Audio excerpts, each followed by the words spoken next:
George Orwell എന്ന പേര് നമുക്ക് മറക്കാൻ കഴിയില്ല.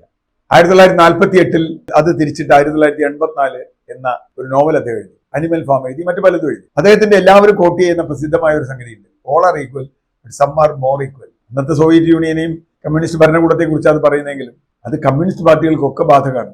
All are equal but some are more equal.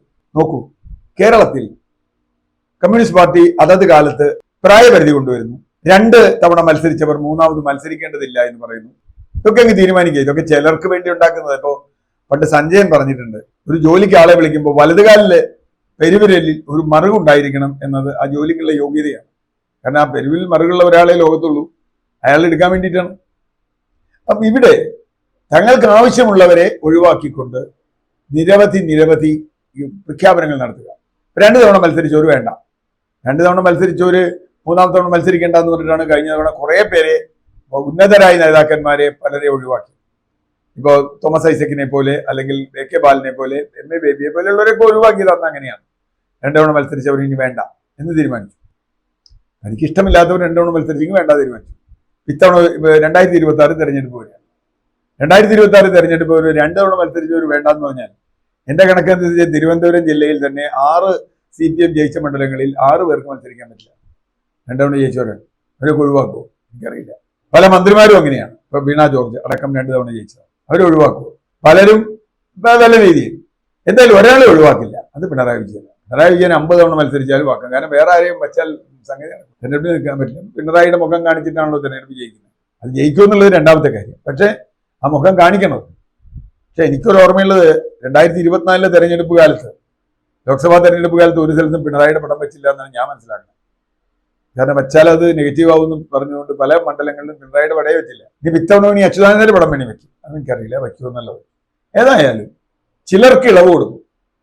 ഇപ്പൊ രാജു എബ്രഹാം കഴിഞ്ഞ തവണ അയാൾ 5 തവണ റാന്നിന്ന് ജയിച്ചതാണ്.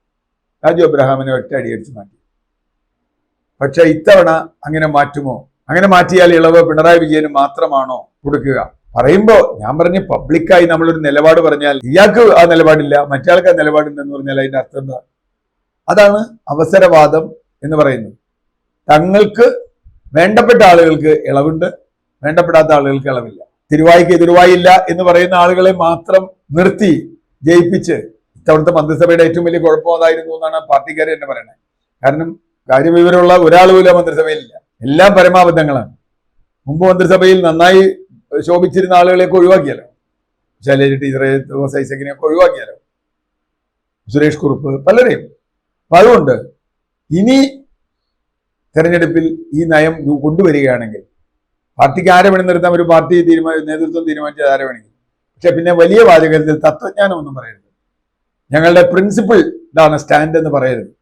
ഒരു പ്രിൻസിപ്പിളും ഇല്ല. അതത് കാലത്തെ സ്വാർത്ഥ താല്പര്യങ്ങൾക്കനുസരിച്ച്, നേതാവിന്റെ ഇഷ്ടാനിഷ്ടങ്ങൾക്കനുസരിച്ച് ഓരോരുത്തർ മാറുന്നു, വരുന്നു.